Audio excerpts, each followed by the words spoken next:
Hi friends, welcome back to Subhiksha Samayalarai. நான் உங்கள் ஐஸ்வர்யா. இன்னைக்கு நம்ம பார்க்கக்கூடிய ரெசிபி நான்வெஜ் பிரியர்களுக்கு எல்லாத்துக்கும் ரொம்ப பிடிச்ச சிக்கன் பிரியாணி தாங்க.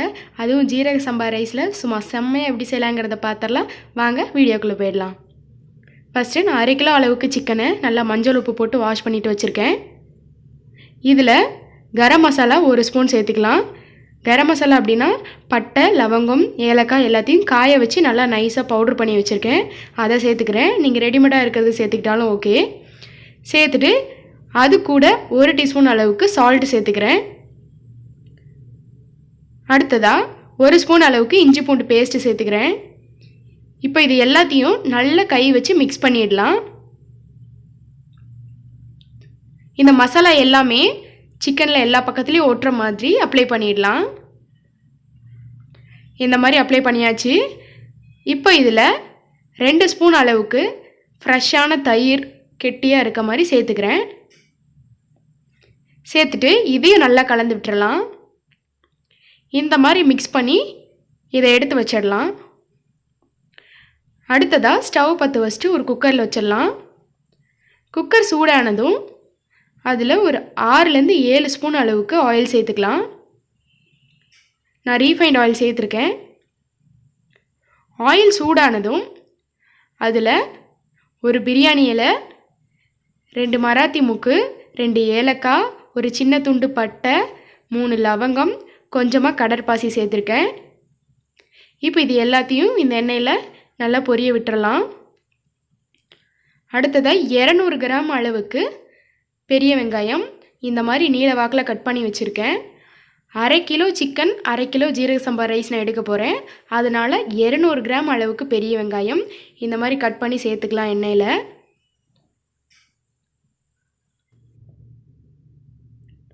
நீங்கள் கறியோட அளவையும் அரிசியோட அளவையும் இன்க்ரீஸ் பண்ணும்போது வெங்காயம் தக்காளியோட அளவையும் கண்டிப்பாக இன்க்ரீஸ் பண்ணணும். அப்போ தான் பிரியாணியோட டேஸ்ட் சூப்பராக இருக்கும்.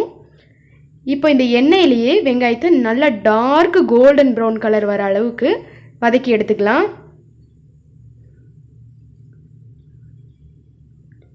நல்லா வெங்காயம் வதங்கணும். அப்போ தான் நம்மளுக்கு பிரியாணி கெட்டு போகாமல் இருக்கும். அதுவும் இல்லாமல் நம்ம ஃபுட் கலர் சேர்க்காததுனால இந்த வெங்காயம் வதங்குற கலர் தான் நம்மளோட பிரியாணி கலர்.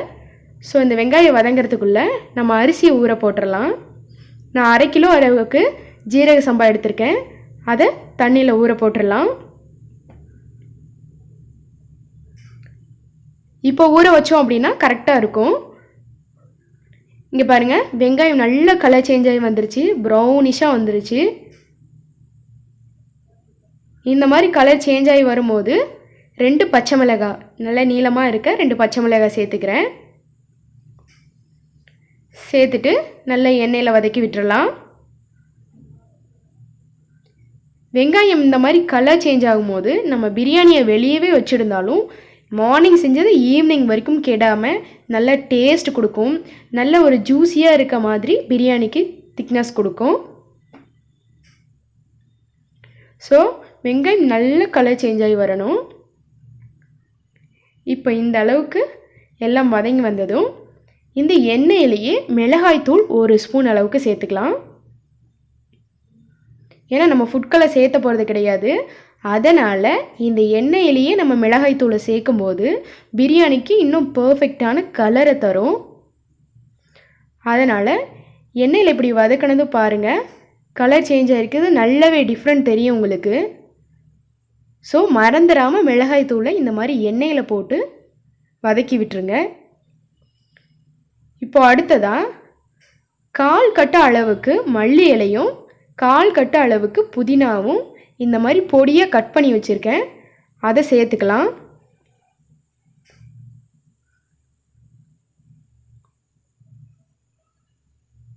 சேர்த்துட்டு இதை நல்லா இந்த எண்ணெயில் வதக்கிடலாம்.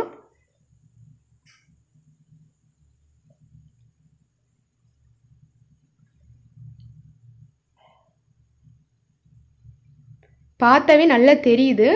கலர் நம்ம ஃபுட் கலர் சேர்க்க போகிறது கிடையாது. நான் மறுபடியும் சொல்கிறேன், இதுதான் கலர். ஸோ இந்த மாதிரி செஞ்சிங்க அப்படின்னா ரொம்ப பர்ஃபெக்டாக இருக்கும் பிரியாணி. இப்போ இது கூட 1 ஸ்பூன் அளவுக்கு இஞ்சி பூண்டு பேஸ்ட்டு சேர்த்துக்கிறேன்.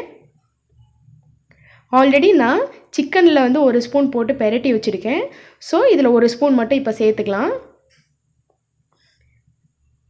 சேர்த்துட்டு இந்த மாதிரி கலர் சேஞ்ச் ஆகி வந்துருச்சுங்க.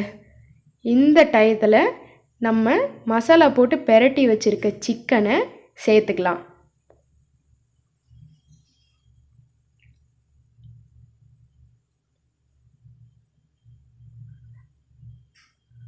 சிக்கனை சேர்த்துட்டு நல்லா வதக்கி விட்டுறலாம். நம்ம உப்பும் ஆல்ரெடி சிக்கனில் போட்டு பெரட்டி இருக்கிறதுனால நம்ம இப்போ சேர்க்க தேவையில்லை. தேவைப்பட்டதுன்னா கொஞ்சமாக சேர்த்துக்கலாம்.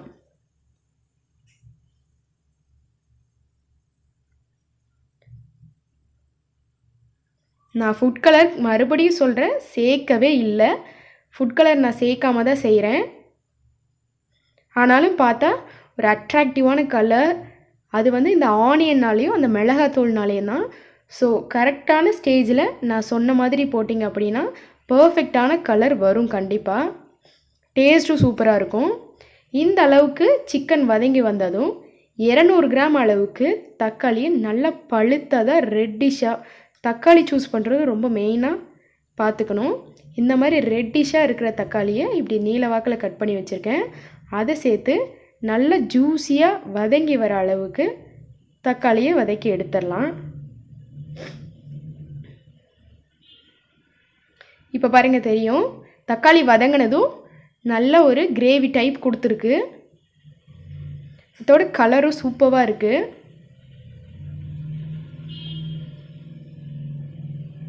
இந்த அளவுக்கு சிக்கனும் நல்லா வெந்து வந்துடுச்சு. இந்த தக்காளியும் மசிஞ்சிருச்சு. இப்போது பிரியாணி மசாலா 2 ஸ்பூன் அளவுக்கு சேர்த்துக்கலாம். ரெடிமேட் பிரியாணி மசாலா சேர்த்தாலும் ஓகே தான்.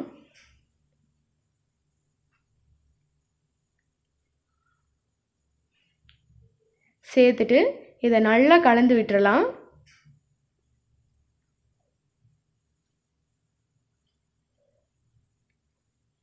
இப்போ இதில் நான் எந்த டம்ளரில் அரிசி எடுத்தனோ அதே டம்ளரில் அளந்து தண்ணி சேர்த்துக்கிறேன். இப்போ 4 டம்ளர் அளவுக்கு தண்ணி சேர்த்துக்கிறேன்.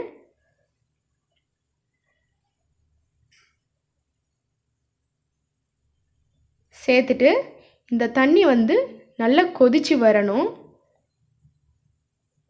அது வரைக்கும் விடுவோம்.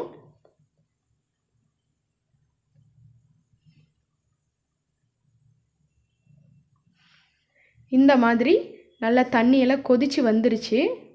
இதில் நம்ம அரிசியை ஒரு 2 டைம் வாஷ் பண்ணிவிட்டு தண்ணியை வடிச்சிட்டு சேர்த்துக்கலாம். அரிசியை சேர்த்துட்டு மறக்காமல் சால்ட் வந்து செக் பண்ணிக்கோங்க. நம்ம எல்லா அரிசிக்குமே வந்து தண்ணியோட அளவு வந்து 1:2 தான். அதை நம்ம ஊற வைக்கிற டைம் தான் வந்து டிஃபர் ஆகும்.